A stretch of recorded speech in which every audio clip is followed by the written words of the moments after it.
Tom here with Hidden Beats, and today we are back chatting with Mr. Dio Gibson. How are you doing, sir?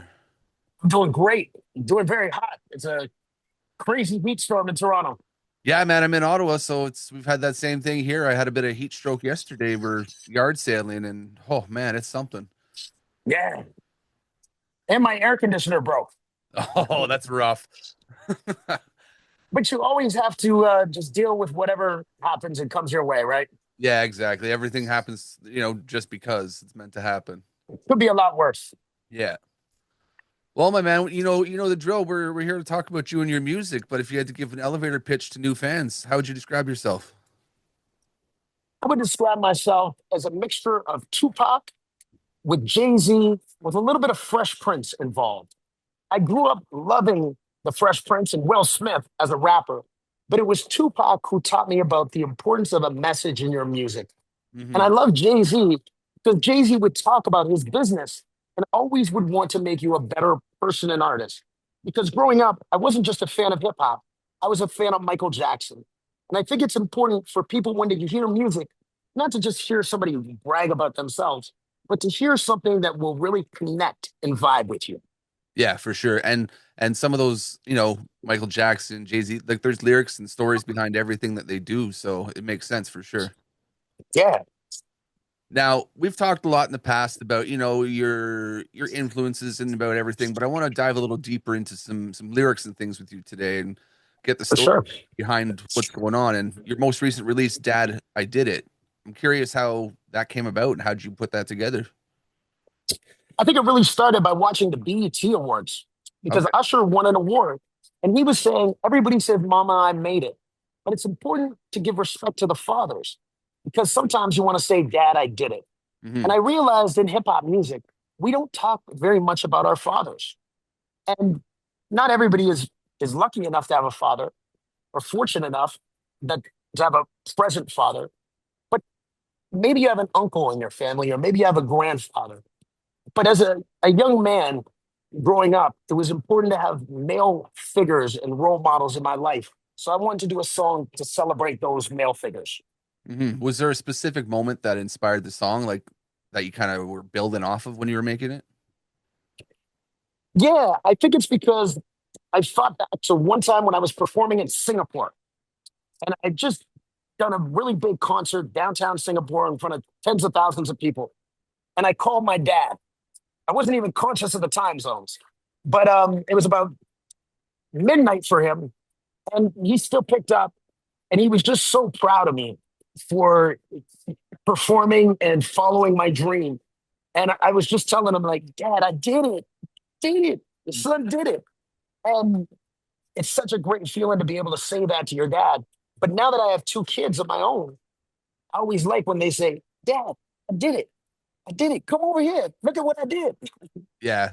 Yeah, that feeling when you're kids, like my daughter's like that a lot. And look at this. And it's like Yeah. can't help but love that and just smile. Right? Yeah. Hmm. Now there's like with something like that, there's got to be a sense of like legacy and how you're trying to pass a story down. Do you think this hits different for like your father, your fans, your younger self even? Well, I think whenever you write a song, you don't want to just make it about yourself. You want to make it so that other people can listen to it. Because what Michael Jackson said is that music is mantras. And I loved listening to Man in the Mirror because I would go in front of my mirror and sing those words. If you want to make the world a better place, take a look at yourself and make a change. Hmm. So I hope that this song just connects with people that are like, it makes me think of my dad. Or if you're a father, it makes me think of my kids. So I wanted to make it in that way that everybody could relate to it. For sure. And there's a lot of an emotional kind of undercurrent to something like that. So how do you balance, vulnerability and strength in your writing? I think it's about honesty and you know, you're just trying to be honest and show what everybody can relate to with a parent. But for me, it's you through the stones that broke the glass ceiling. Hmm. Meaning, I come from a generation where my dad was told, "You're not going to be successful. You're black." He's told that in high school. Hmm. Told not to go to university, not to go to college, just go work in the plant. So, coming from that generation. I saw my dad deal with racism. I saw him deal with adversity, but I never saw him get mad or angry. I just saw him put his head down and work hard and always be humble and always be kind to others. Yeah, for sure. Now, when you're putting the track together, was it like a slow build, or was it like lightning that struck and you knew like this is exactly how you want this to sound? It's funny you say that because I came up with the idea last August Okay. because Rich Kid is the producer. And I just said to myself, this is the perfect beat for it. But I wasn't ready to write it. So Hmm. it took me a few months to get the right feeling, the right vibe. I wrote different versions of it. But once I found the flow that I wanted to do, the rest came easy. And I was able to call up Socrates and I said, Sox, I got one. And it's great to work with hip hop legends like Rich Kid and then Socrates on the chorus. Um, it really brought the vibe home. Yeah, for sure. Now, is there a bar or something in there that you think someone might overlook that you're hoping they catch, like that subtle, hint of something special in there? Um, in the beginning, where we was living, you threw the stones that broke the glass ceiling, tried to say it, road, you paved it. Even when I was swaying, even when I was flagrant, no foul. Look what we created. I had to call up, Mama, we made it. But she's saying you can't give her the credit. So I think the important thing is like when I'm saying driving, because my motivational speaking is stay driven. Hmm. I'm also talking about when you're a kid and you're growing up, sometimes you're swaying on the road. You don't know where to go. But it wasn't flagrant. I wasn't trying to do anything rude. So there's no foul because I talked about basketball. But just that metaphor of a father is there to always keep you on the right path, even if sometimes you go off path a little bit. For sure. That's a good one too. Be like myself, my father wasn't in my life, so Mm, it was an interesting, like I learned from my grandfather and from like mom's yeah, boyfriend, things like that. So for learning sure. learning those different paths and unique things were always interesting. Well, it's also about masculinity and manliness Hmm. because it doesn't matter if it's a father or your grandfather or your mom's boyfriend. You learn how to be a man. And I think that's something that's really important for young men coming up is to hear positive messages. And it doesn't, by positive, it doesn't need to be corny, Hmm. but there's just, there's just so much hip hop that doesn't have any substance. Yeah. And sometimes, like, I love listening to those songs, but I think that's why a lot of music isn't classic anymore. You play it once or twice, you forget about it. But when you hear music that you connect with, you want to play it again and again. Yeah, and it's that honesty and just kind of that feeling in the track, and that's what you vibe with the most. Yeah, So for you then, how do you know, or how do you feel a lyric is honest? Like what's your point of saying, hey, this is honest enough to put out there? And have you ever pulled anything back because you thought it wasn't really, it didn't fit that moniker? I love that question because I think it's important to be vulnerable. And not just as a hip hop artist, but any artist that you listen to, you want them to be a little bit more vulnerable, to take the mask off, to show people it's okay to feel these emotions. Hmm. And I think that's what we were able to do with this song is we were able to just say, you know, it's okay to say like, thank you, Father. Like, because I don't know of too many songs in hip hop where somebody's actually talking a good thing about your father. A Yeah. lot of the times in hip hop, it's my dad left. My mom, she did everything. She was my mother and my father. My dad was a deadbeat. And my dad's in jail. And that's okay, because that is some people's stories. Hmm. But there's also those positive stories. And there's also that sense of, even if you didn't come from a great father, that you want to be a great father. You want to change the path. You want to show your kids what a good father can be like. Yeah, that's literally my story. Like my goal is to be that present father for I have two kids now actually. Yeah. Other one since we last talked, and Yeah. it's the idea is I want to be that person for them and make sure that guiding them in that even it may not be a right direction, but it's a direction that's going to happen 1,000%. in the future. Yeah. That's cool. Mhm. Now, compared to where you started, you've been doing this a little bit now. What's changed the most about how you approach writing music? I think it's really important to just have patience. And you can't force a song. I'm working on another song that I just completed, and I wrote nine different songs to it. Okay. Nine. And they were pretty good songs. I did this one song, man. I used DO throughout it because DO defy the odds, but doors open. Everything is a DO. It's Hmm. a good lyrical track, but it didn't fit. So when I finally found the right song concept, that's when I knew, just you feel it in your gut that this is the way to do it. But when you don't have that feeling, you notice just something's off with it. Yeah, it's hard. Like I'm not a writer by any means, so I'm trying to just imagine how that feeling would be when you're trying to put that piece of you out there, and if it's just not feeling right, how you fix that really. Well, I fixed it as soon as I got the chorus, and I said, I might run the country, better know my name. From Star City roots to that East Coast flame, steel towns raised me, border towns claim. Every province on my, I don't play no games. Nice, nice, love that. Are there songs you look back on from like back in your career that you wonder how they could be different now, especially coming in looking things at as a father and how you approach things? Well, I like it because I've always done this. 10 years ago, I did a song called The Legacy 2.0. And it was a song about my father, and it was a song about having a kid. So actually, I did it 15 years ago. But Hmm. I also did a song 26 years ago about my father. So it's interesting to see that 26 years ago, I do a song about my dad. 14 years ago, 15 years ago, I do a song. And then today, and they're all to me cool songs, but they were good for the moment and the time. But what I love, brother, is I love being able to stay current in hip hop, Hmm. to be able to do this long, where I can talk about a catalog that spans a few decades. Yeah, that's crazy to think, man. Like you've got stuff from way back and it's still, you're still popping off today. Yeah, 4 decades now. It's Yeah. crazy. And man, you don't look a day over 25. So Oh, thank you very much. now if we pull back the curtains a little bit, when you sit down to write, is it chasing do you like when you're writing stuff? I know things pop up, but are you chasing inspiration for new stuff like when you're looking for things, or you just wait until something comes up and then you write? I think it's both. I mean, what I love to do is in my studio is just put on beats and just freestyle.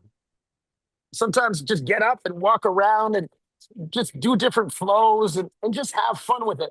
And I think the key is just always having fun. And then when you feel comfortable and you feel like you got something, that's when I'll just start thinking of the first lines. Or I think the most important thing is really the concept. Once you get the concept, to me, everything else is easy. No, that makes sense. And you got a lot of things always going on too, because you're working on the kids' projects and then you got these ones going on. So it's got to be interesting to come up with all these different concepts. Well, I mean, last Saturday I did a party in Amsterdam. It was awesome. It was great. The next day I went to the south of France. Then last Tuesday I was with Travis Kelsey and Jason Kelsey, hanging out with Dwayne Wade and doing skits with Ryan Reynolds. And then I flew back on Thursday, had a connection in Iceland, made it back, and still went to a performance on Thursday then in Toronto, and then just spent the weekend with my kids and my mother and father. So I've got a lot of material. Today was supposed to be my day off, Okay. but you know what it was? It's when I got the message that it was you, I was like, this is a perfect way to spend my day off because you know what I respect about you? You put a lot of work into your craft. I And appreciate that. anytime we connect, it's like a mutual respect for each other. And I respect that. No, I appreciate that. And when they told like your name came across my email, it's like, well, Yeah. I gotta come chat with my boy here and see what's up. Yeah, for sure. For Yeah. sure. And I don't usually, so you're my second interview for today, and I have another one right after this. I don't usually book multiple on a day, but same as you, kind of it was I that happened. love it. Now, are there any unexpected influences that shaped this project at all, like even outside of hip hop? Yeah, I think it's my Cape Breton roots because in Cape Breton you have singer songwriters, and being immersed in that culture, you realize it's not so much genres that like you can lean into some blues, you can lean into some almost country, Hmm. but like a big influence on my career is Classified. And I love how Classified always incorporated those different sounds. He wasn't scared to take risks. So I say to myself, if he wasn't scared to take a risk, why should I be? Yeah, 100%. And yeah, like the genre blending now is the biggest Mm, thing. Like you look at even like Bailey Zimmerman, Big X the Plug, they got yeah, that big track ass the out. plug. That's a sick track. Like just the Mm, sound of it. 1,000%. Mhm. 1,000%. Now, what role do you think fatherhood plays in your creativity now versus before? Well, some of my favorite times are composing when my kids are just around, like hanging out on the weekends, and daddy's just playing beats and freestyling and recording. Because I think it's important for my kids to see what the creative process is. Hmm. The start, coming up with a song, recording it, bringing in a guest vocalist, and then recording, making a music video to it, and then releasing it. So they get to see an idea from beginning to end. Hmm. Because what you try to show as a father is once you begin something, you always want to finish it. Yeah, yeah, 100%. And you don't want to make excuses. Oh, it's the label, or Spotify doesn't pay much anymore. People like to always complain. And I just try to show my kids is life gonna throw you a lot of curveballs at you. You gotta knock each one out. You might strike out a few times, but you might hit one of the bleachers. That's the goal. You got to aim every time. By the way, that was my father voice. Like kids, listen to your father. I'll Yeah. tell you something. I am your father. I'm not your friend.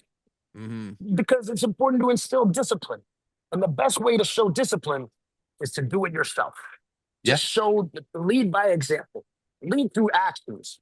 Talk is cheap. Yeah, 100%. My daughter's 2.5, or I guess she'll be 3 in a couple months now, and trying to instill some of those things to her early is just it's been so interesting watching. Like I bring her to gymnastics every Thursday, and she has to, do her courses and all that stuff, and For sure. trying to make sure she gets that regiment. 1,000%. Mhm. Now, what would you say is probably your proudest moment in your career so far?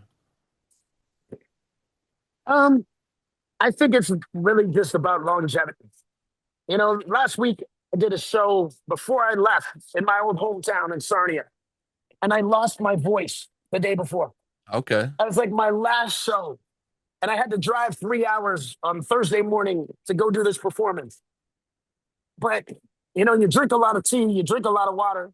I always got to stay hydrated. Hmm. But I showed up, and this teacher came with a young woman to me, and she brought up a copy of my CD that I released 22 years ago, Okay. and I had signed it for her mother. Oh, wow. So now the daughter was like, well, the teacher said, "You signed it for her mother. Can you sign it for the daughter too?" And I Okay. thought that was a really full circle moment of saying, wow, it's really cool to be able to know like generations of people that grew up under your music, and to be at that school and to be like, I grew up here. So when you see your parents, guarantee they know me. We went to high school together. Hmm. Tell them I said, always respect your mother and father. But it's always nice to have respect in places you grew up at. Because, if I sold out in my career and I made music that didn't align with who I am, it'd be hard to go back to my hometown. Yeah. They might be talking about me that Why is he in his 40s rapping about this, rapping about money and cars? And then they talk about you behind your back. But I love when they talk to me, they always talk to me, to my eyes, to my face. Do you remember growing up, maybe like your favorite concert as a fan? Like you hit up a show and this was like just a fan moment, you're just there to enjoy. Like which one stands out the most? The first concert I ever went to, Yeah. because it was DJ Jazzy Jeff and the Fresh Prince. Oh, okay. And I was 12 years old, but De La Soul opened. And Uh, I just remember standing there as a kid. It was a nightclub. I guess it was all ages, but I was the only kid there. But yeah. standing there at the front, my dad was sitting far in the back, but I just went up to the front. And I just remember seeing Will Smith, the Fresh Prince, rap and control the crowd. Hmm. And that was so cool for me to see as a kid. But then, like, I went to see the Fugees with Cypress Hill and Busta Rhymes, and that was just a phenomenal concert. I'm a really big Fugees fan, so they're at the top of the list as well. Yeah, I mean, I wish I could have got out to see that show just when they're doing their stuff. But my favorite is when I was in Austin, Texas, and my friend told me, go to this venue and tell them you're Erica Badu's manager. Okay. I said, this isn't going to work. So I did that, and these two women said, of course you are. And next thing you know, I'm downstairs with De La Soul, Maceo from De La Soul, with a guy, a promoter from Vancouver. He's like, what up, Dio? And now I see Raekwon walk in front of me, and I was backstage for Wu-Tang. Wow. Erica Badu was opening, and Wu-Tang did an incredible show. But I spent about an hour and a half talking with Jizza that night. Okay. So it was great to see the concert because I'm a huge Wu-Tang fan. But it's great when you meet people that you look up to. Hmm. Some people say don't meet your heroes. Why would you ever say that? Because sometimes your heroes can be better than you even thought was possible. Yeah, 100%. I've been lucky enough to meet more than a handful of people like that I've really looked up to. Right? And I actually have had a couple of those moments where it's like I fangirled a little bit and been like, I don't know what to say to you right now. Right? Yeah, those are always fun. All right, so we got a couple rapid, I guess, kind of rapid fire ones for you, more so in the lyric Sure. again. What's one song of yours that you wish more people paid attention to? One song of mine that people would pay attention to, I'd have to say from my children's album, Fred the Purple Unicorn, Okay. Be- because it's a fun song and it's taking an extreme risk to be rapping about a purple unicorn. Yeah, you're not wrong. All right, next one. What's a lyric by another artist that hits you every time you hear it? Um, you know, I'd have to say something from Nas from the beginning of Illmatic.